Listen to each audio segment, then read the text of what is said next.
Hey everyone, this is my reaction to the 10th episode of Jashin-chan Dropkick. And in the last episode, we had a bank robbery, which was pretty exciting.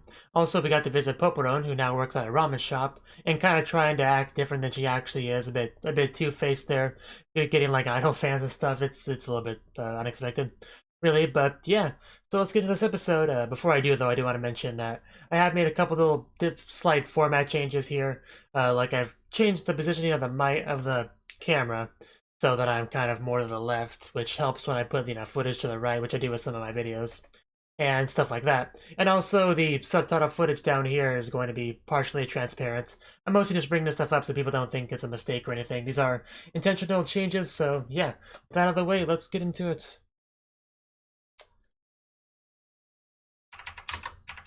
3, 2, 1, play.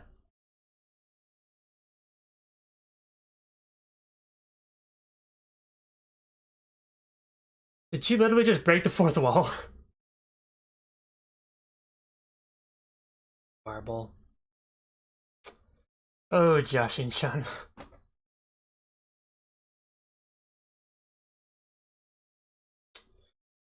Were there subtitles before?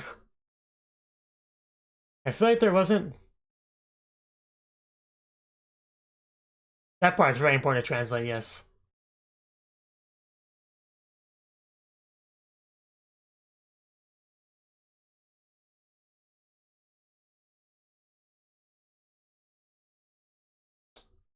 Evil God, indeed.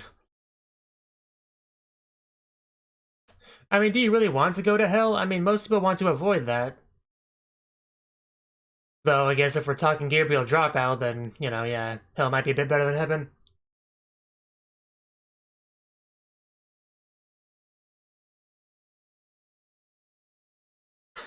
To attack her from behind. I mean, if that's what you're into, then, go for it. She's never off her guard.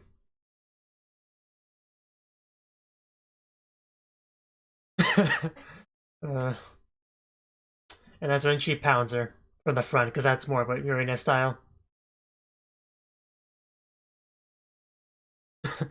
But, Joshin still likes it because it's still Urina doing it. It's not how it's because not where your girlfriend pounds you, it's, who does it that matters. But that means like buying less figurines, so I can't do that.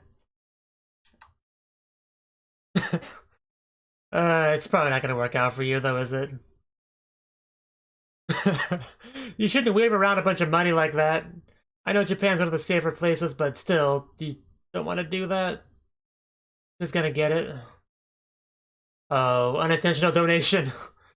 Oh. Well, it's better than it getting stolen. It's going to a decent cause at least. Phrasing. Picola. Phrasing was really terrible there. Can I please have that money back? I didn't really mean to donate to children. Oh no, I can't take it back now. But I don't want to save children. Give me my money back. Yeah, they're not gonna let up. Uh, it's gone now, Picola. Just accept it. And they're probably doing that on purpose, but either way, it's gone.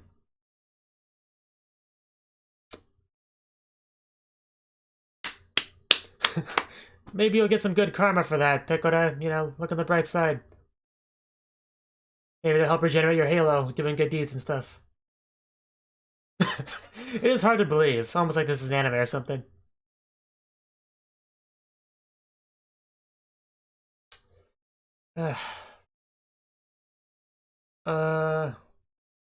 Sewed into my underwear. I think that pretty much doubles its value too, so. You're gonna bring the house down. Like her hair has a bandit on it. Yes, that's the right attitude to have. Even if you starve to death, you'll know you helped someone out there.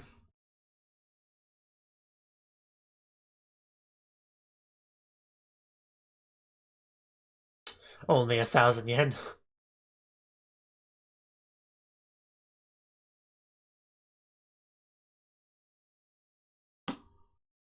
Yo. Apparently they don't have a dress code here.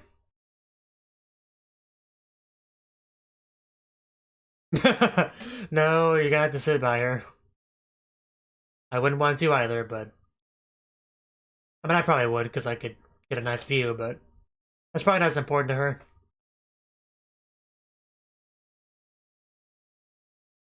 Ooh, water.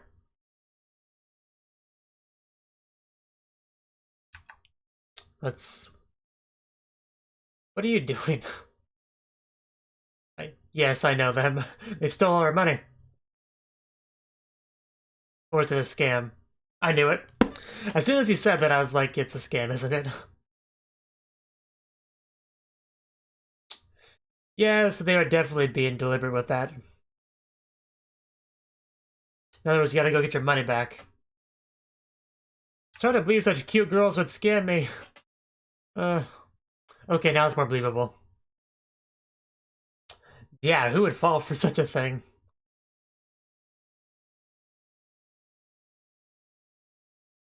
I mean, it's a terrible thing to do, but it's a pretty brilliant scam technique, because most people aren't going to ask for any kind of proof of your, you know, affiliation with a donation organization, whatever you want to call it, charity. Most people just drop in the money and keep walking. Well, psst. Wow. That reference. I like how they mosaicked out the name. Mizu, where's my water?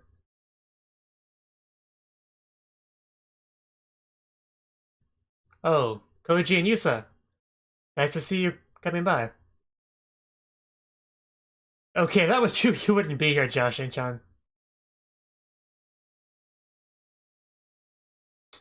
Please don't put subtitles over subtitles like that.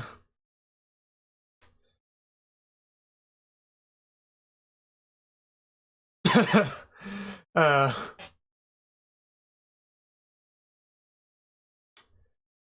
I mean, it's basically just double slap.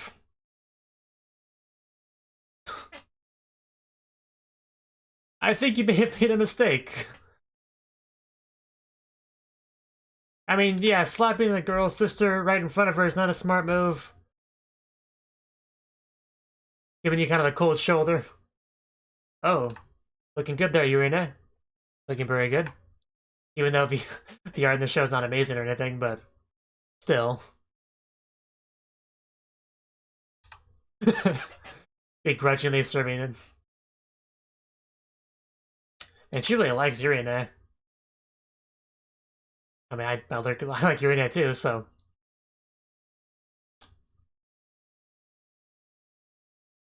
Ah, that's why she's all lovey with her, because she wants something from her. Makes sense. Huh. Okay. That's what I thought it said.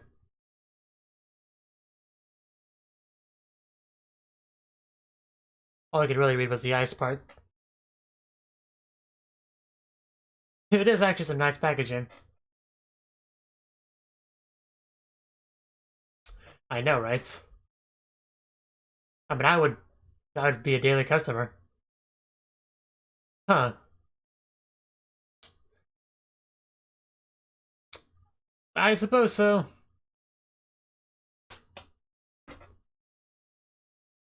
I mean, I usually, associate hell with heat and hotness, but maybe it has its cold parts. Can I have some? I'll use the same spoon. I don't mind a direct kiss. You know what? Never mind. Yeah, but you don't die, so...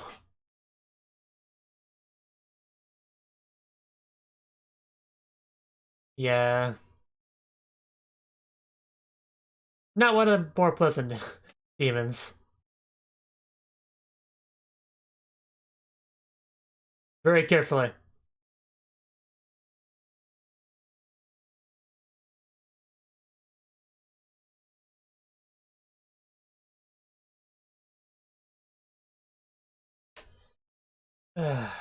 No. No. I wouldn't pay that much even for the legendary lemon flavored one.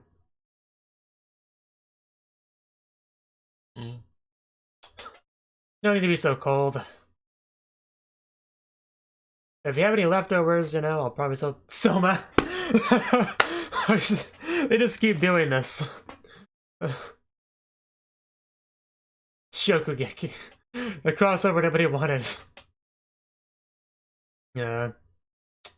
I look forward to more references. We had Detective Conan, I think it's called, and now Shokugeki no Soma. Wow, that's too good to be true.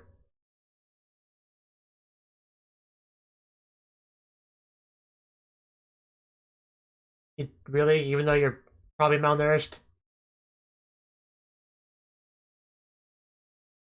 I guess I'll find out. It's probably a bit dangerous.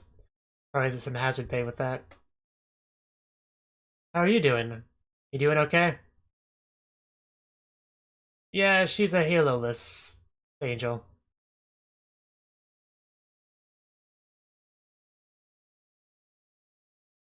You know, if you hung out with Picola long enough, you'd probably run into Jashin-chan eventually. Oh wow, all dressed up. Okay, that is suspicious. Very suspicious.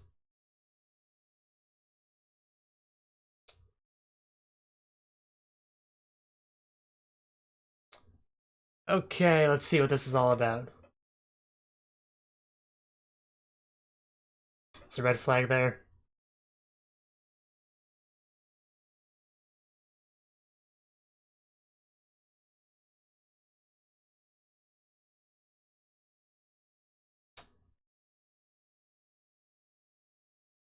Rude.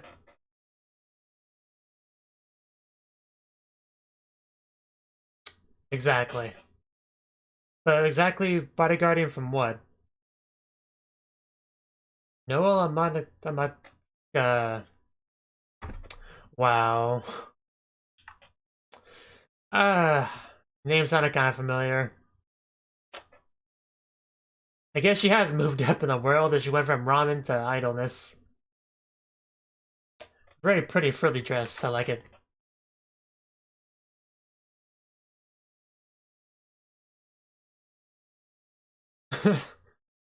uh,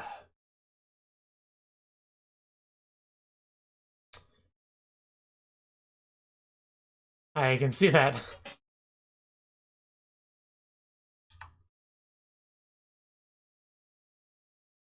I mean,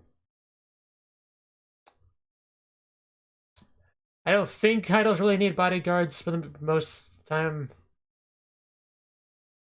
Maybe after a big scandal or something, but...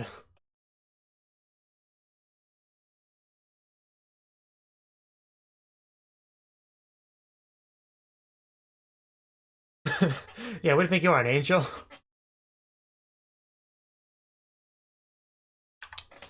Says the angel.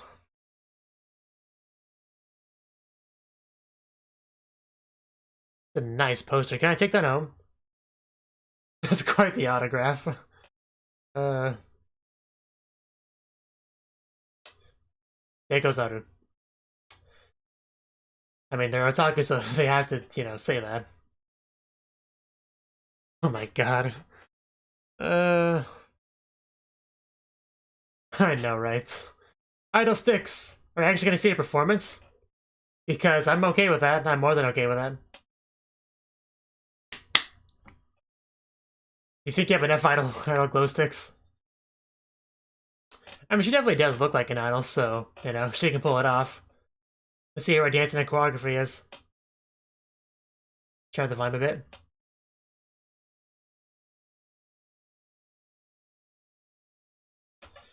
Yes, definitely makes it hard.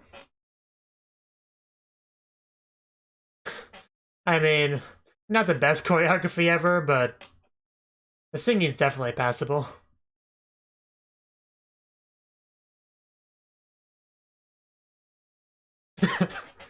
uh, I guess minimalistic choreography would be a better way to put it.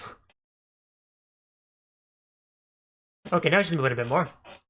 Heaven Records.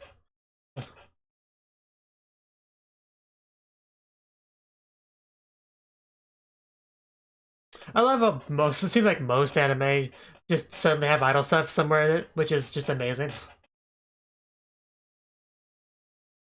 I mean, Haruka Receive did that. I think Mao Shoujo's site even threw in some idol stuff. And Uma Musume obviously had a little bit of idol elements.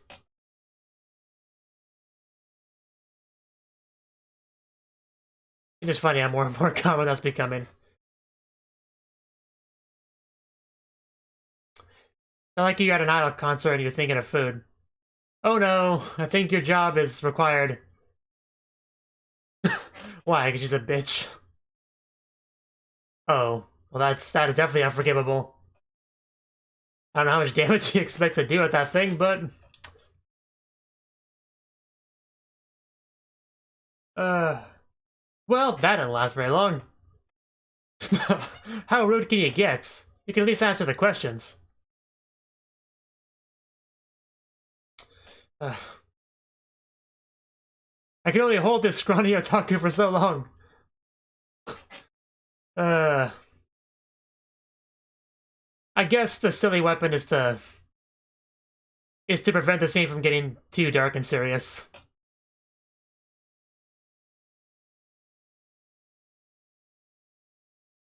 That's definitely true.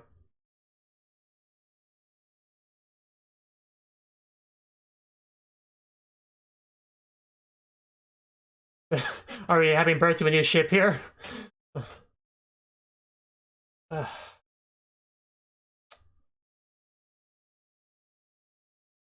And yeah, wake up in a hospital to an unfamiliar ceiling. You know that shot of her lying in bed? She's kind of like one of the characters from Suka Suka. Except she's taller than her, but you know.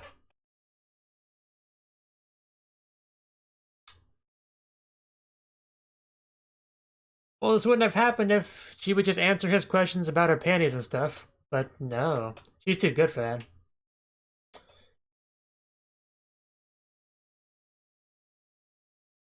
Yes. Oh, Poporon did. Okay. Nice. I guess that's the best you could hope for. Oh wow, Poporon really did go all out. God damn it, Jashin-chan. What kind of person eats a six-person's gifted food? Near their bed. Wow, she really is full-on tsundere.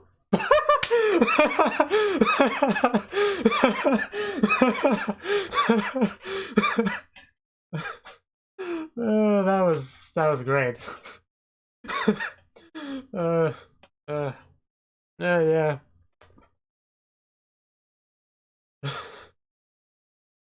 Uh, uh, I mean, people say references like that is like the lowest common denominator of humor, but man, that's still good.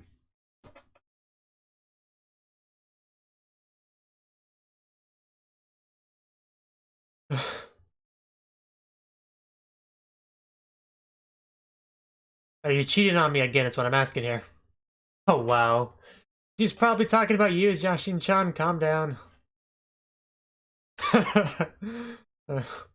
It's still the most blatant couple on the entire show right here.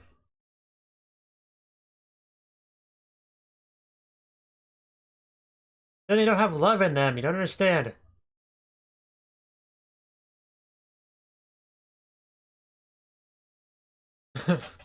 Yes, Medusa's pretty great like that.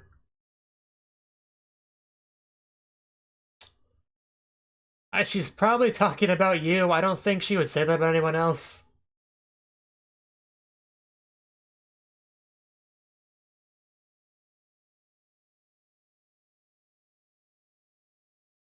Okay, please tell us. If it's someone else, I want to know.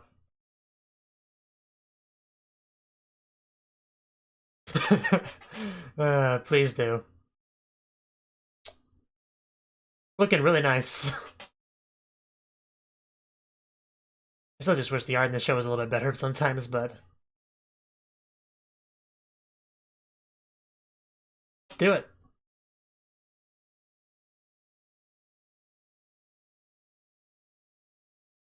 I mean, really, this whole making your own chocolate on Valentine's Day thing is really just, you know, reforming the chocolate more than really making it, but it's the putting love into it that counts. That's the whole purpose of the effort.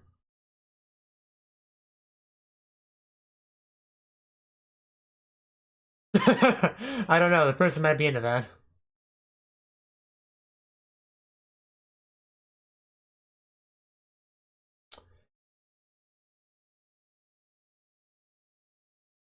Seems pretty simple so far.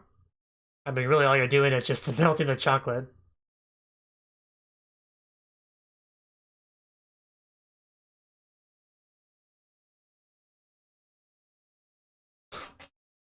The thing is just so disgusting looking, I mean, just...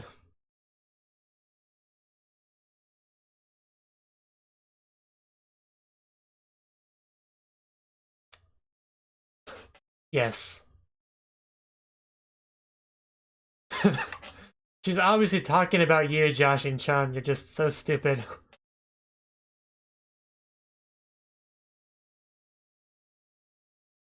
Because I don't think there's anyone in the show that she cares about very much aside from you.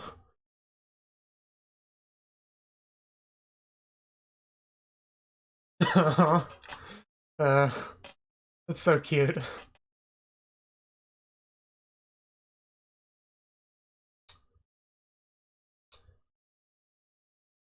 Now, here.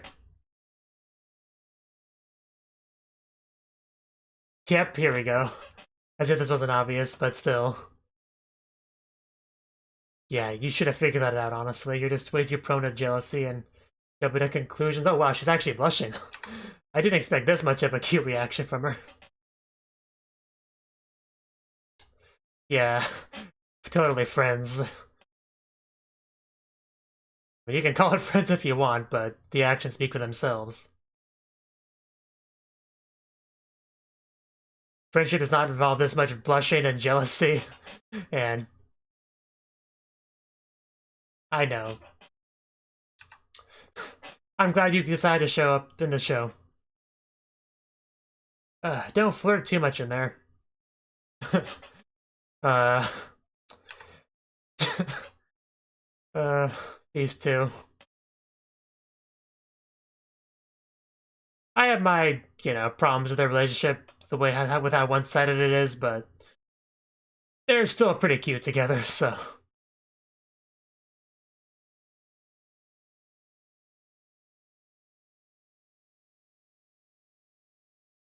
Yeah, Yusa and Koji decided to show up this episode.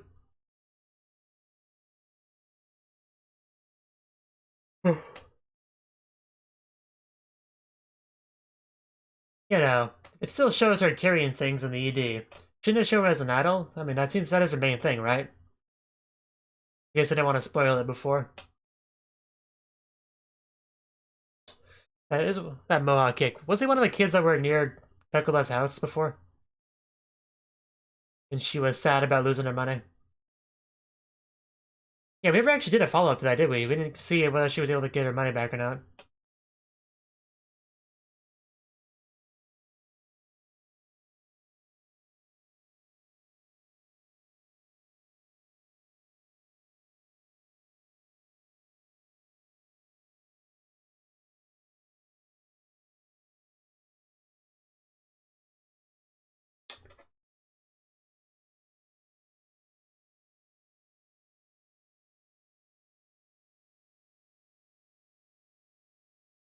Oof.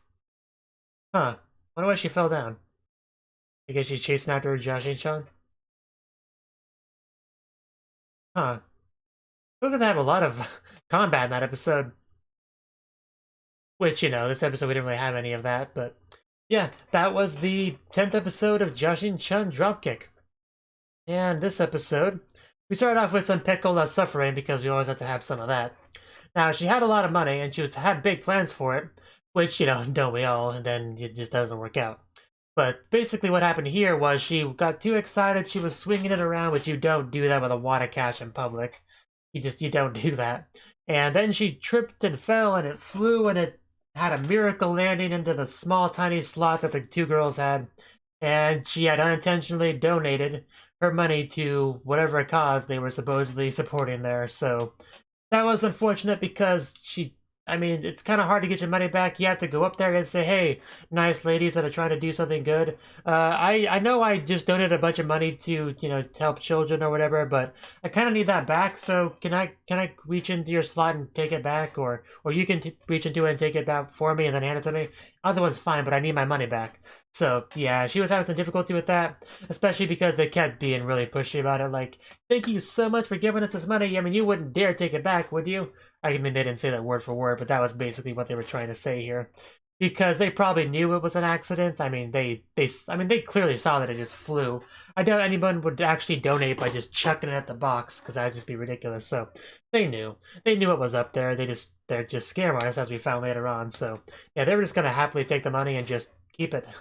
And yeah, that really sucks for Picola. She just kind of went back home and lamenting her lost money and crying and sad, and eventually went to eat some food and ran into Jashin-chan because her day just wasn't bad enough as it was. And she had to sit next to her because there was not a lot of available seats, but this is actually what allowed her to find out that those people were actually scam artists, and she had lost her money for no good reason, and then she ran off to go get it back. I think that's why she ran off. We don't actually know whether or not how that really worked out, but she did leave, so we'll see. Then Jashin-chan was kind of left there to deal with the bill. Which, it sucks to be her, but that's how it goes sometimes. You also had some Yusa and Koji stuff. They're continuing their ice business, but it's not as successful in Hell as it was on Earth because apparently they decided to sell it in their specific home area of Hell. I guess Hell has different segments and some of them are cold. I won't pretend that I understand the geological structure of Hell, but apparently they tried to sell it in a cold area, which did not work. Because generally people don't want cold things in a cold environment. I mean, generally. I mean, sometimes they do. I think even Undertale had something like that, where a guy was trying to sell ice cream in a cold place and it didn't work out. He was like, it's a perfect weather for something cold. I doubt that was actually an Undertale reference. It probably wasn't, but this is what it made me think of. So, yeah, eventually we just found out that just one of the sisters just sucks at business in general. So, yeah, only way you really shouldn't be able to fail a business when you have no overhead. It takes a special kind of incompetence to do that. That's like, Liz from Konosuba levels of incompetence. So, yeah, that was pretty bad. Nobody's gonna spend 1,000,000 yen on any kind of snack as well. So, yeah, that's not gonna happen. Now, the next spot, we actually got some more Picola stuff, and she actually got a nice job, a nice, well-paying job. Now, of course, when you find a supposedly easy, highly paying job that's vague on what you actually do, those are red flags, so you definitely need to be careful, especially when you've actually have the job and you still don't know exactly what you're doing. There's something wrong there. I don't know how much of that was Picola's fault and how much of it was the job offer fault, but there was obviously some sort of issue there, a communication issue there. So she showed up and still not being entirely sure what she was going to do, and it was revealed that she's actually going to be a bodyguard for Picola. Well, I mean, she has her idol name, Noel something or other, but it's Poporo. I hope I didn't call her Picola by accident. They have similar names, and they're both angels, so forgive me if I mix up their names sometimes. But basically, yeah, she's an idol and she wants a bodyguard because who knows what could happen. There could be some salty otaku from the internet that comes by to enact violence upon her. You never know when something like that might happen. So yeah, she wants to be better safe than sorry and have a bodyguard. The scrawny fallen angel bodyguard over there that uses her head to protect against hammers because that's what you do. But yeah, basically, what we got with this episode, with this segment, was the idol performance. Like, she actually went to stage and she did the classic singing, dancing stuff an idol would do. I mean, she didn't really have a lot of choreography or dancing or anything like that. She just kind of very minimalistic movements. I mean, nothing like, we didn't go full on, Love Live or anything, But it was nice. I mean, it was pretty nice. I wouldn't call her one of my favorite idols ever. Certainly not. But I'd say she was passable as an idol. That's probably how I would put it. and she seemed to be popular enough. She had a pretty good following, lots of fans with her idol glow sticks, and just having a good time. So it was pretty fun. Until, of course, a very salty otaku shows up and starts yelling at Popodon, like, "How dare you not answer my R-rated questions? It's not that hard. I mean, just you're answering me in text. I mean, it shouldn't be embarrassing to answer these questions, so just do it." Okay, he didn't say all that, but basically that was what he was upset about. Just social media drama, which is pretty much a very common thing in the new age of technology with millennials and all that. But yeah, so that's basically what the conflict was with this, and Picola ran in to defend her with her head, and she did a pretty good job. I mean, it's her first time really being a bodyguard, but she did pretty well. So yeah, Popodon's still alive. She ended up being hospitalized though, which sucks, but Popodon actually was pretty nice there. She actually got her the fruit basket. She paid for the medical bills and just being tsundere the entire time, but she did do that. So yeah, I mean, my opinion of you has improved a little bit, Popodon. Just keep up the good work, and I may start to actually have some respect for you. But yeah, I mean, Popodon, Picola, yeah, I guess it worked out as well as it could have for Picola. Yeah, so an autograph signing, I guess, happened as well with her amazing autograph and disdain for some of her more creepy otaku fans, which, some idols do. Of course, they usually keep it to themselves if that's the case. And, yeah, the final scene was Valentine's Day, which is a pretty common thing in anime, really, especially romance anime, but this isn't really a romance anime, but it does have a couple we had because between Medusa and Jashin-chan. And Medusa being the cute, maiden that she is, she would want to make chocolate for the girl that she likes, and she did that. Now, I'm surprised she had Jashin-chan help, considering Jashin-chan was the one she wanted to give the chocolates to. But I guess if that's the only person she can ask, it's the only person she can ask. She doesn't have a lot of friends, really. I mean, Jashin-chan's the jealous type, so she probably wouldn't have a lot of female friends that aren't also friends with Jashin-chan, so that's to be expected, I guess. And Jashin-chan's an idiot, so she didn't pick up on the fact that it was clearly for her, because she's just so worried about Medusa leaving her for another woman. The jealousy's not a good look on you, Jashin-chan. It's just one of many character flaws you have, though, so I guess it's not that big of a deal in the grand scheme of things. But yeah, we made our chocolate, which really just amounts to buying chocolate at a store, melting it, hardening it again, and making it into the shape that you want. That's really making chocolate, for these Japanese girls in love. But yeah, she basically did that, and then she said, "Hi, here, Jashin-chan, please take the chocolate." And this whole scene was really cute. We had Medusa, who was just really happy to be making the chocolate, all hugging on Jashin-chan before she even gave her the chocolates. And then she actually did give her the chocolates, then yeah, Jashin-chan had a really cute reaction, like she actually started blushing and looking away. It was actually really adorable stuff. So yeah, that was actually really, really nice moment. I really enjoyed all of that. That was just yes to all of that. That was really well done. I enjoyed it thoroughly. And of course, you had people like the arena and 100% Beef that were outside that didn't really want to get in the way, so they were just kind of talking about it from a distance, and we just show them again, just all happy and huggy and just get a room, you two. I kind of want to yell a couple times, but yeah, that was pretty great. That was most of what actually happened in the episode. The only thing I really want to mention now is is all the random references. Because Jashin-chan said something about the beginning. I mean, I don't remember word for word what she said, but it was getting into fourth wall breaking territory where she literally shattered the fourth wall, like literally. And then we got to see references like Detective Conan and just Shokugeki no Soma and Attack on Titan. It was pretty great. So yes, I thoroughly enjoyed the references a lot. They were pretty funny. Just especially the Attack on Titan one. That one really got me for some reason. Just the way it went from one scene to that, like with no pause, just immediately she was in the position and everything. It's so good. And Attack on Titan does have some blonde characters, Historia, which is actually what I thought. That was actually part of what made it funny too. Because for a second, I thought I was looking at Historia, and then I realized, oh no, wait, that's Jashin-chan, and then I just burst out laughing. That was just so good. But of all the references, that one got me the most. But the Soma one's pretty good too. The Detective Conan one was fine. I mean, I never actually watched that anime. I'm aware of it because, of course, I am. I'm an anime fan after all. Of course, I'll at least be aware of it. But yeah, I've never actually seen it myself. It's one of those shows with a lot of episodes, so I just don't feel compelled to watch. But yeah, Shokugeki no Soma and Attack on Titan, I do watch. I haven't finished Shokugeki no Soma. I'm still on season 2. I'm kind of slowly making my way through that one, but I am familiar with it. So yes, pretty good episode. I liked it. So let me know what your thoughts are on it in the comment section below, and I'll see you next time. Thank you for watching, and thank you Cnouki, as well as everyone else, for doing what you can to support the channel. It means a lot to me, and I hope we can continue to grow the channel together. If you want to do more to support the channel, then you can become a patron on my Patreon and get cool rewards like early access to certain videos. Have a good one.